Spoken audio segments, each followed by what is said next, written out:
Yes, good afternoon, good morning, good evening. Depends on where you are watching, this broadcast from, I'm responding to, the broadcast of today by, President Osagie Bola Tinubu. It's unfortunate that he keeps telling us to exercise patience.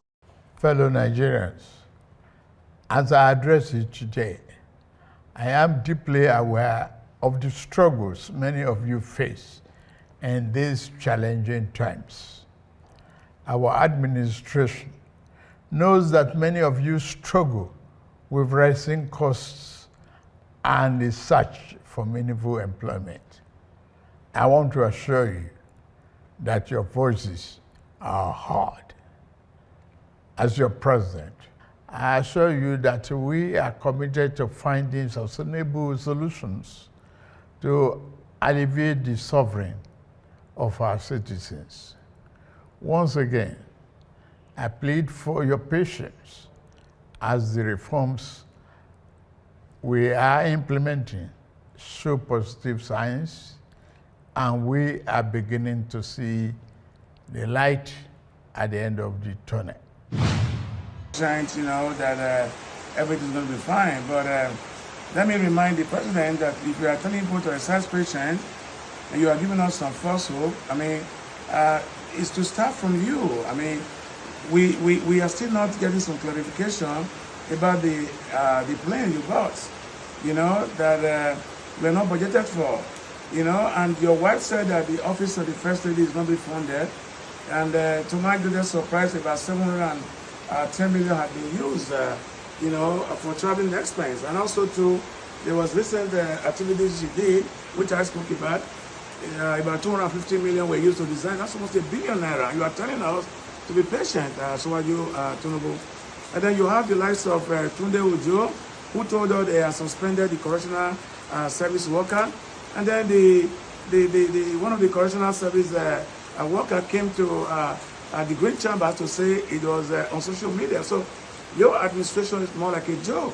And you also have Tunde Ojo wife, who took about 400 plus million to give us palliative of 20,000.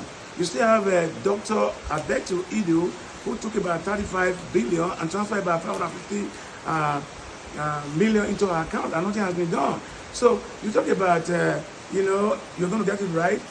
You inherited from the same APC of failed President Buhari administration, which of course you were part of, and you also say you're going to continue for the failure of Buhari. So I'm here to tell my people that yesterday were better when we have the military and we have the past leaders, but today we've not seen anything from the politicians. I'm not in any way calling for the military, but I'm being realistic because if the truth shall kill, let them die.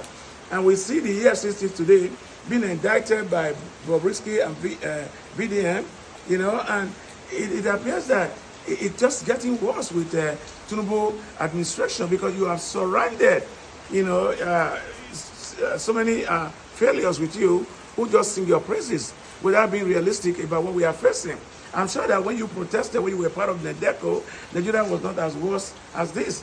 And that's why today I give some credit to Michael Imodu, who was the last, labor leader we ever seen in Mushumule, and the present one who just back, but he can't bite, So everything just seems to be retrogression.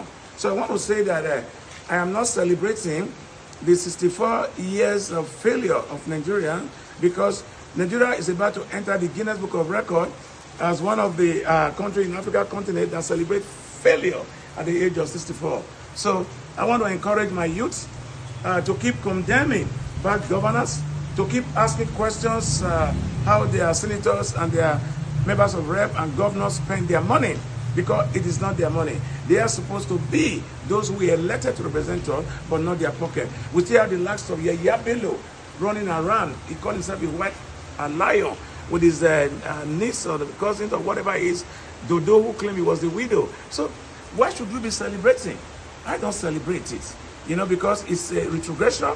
It is disappointing. It is preposterous for anybody to celebrate Nigeria at 64. Thank you, and share the video.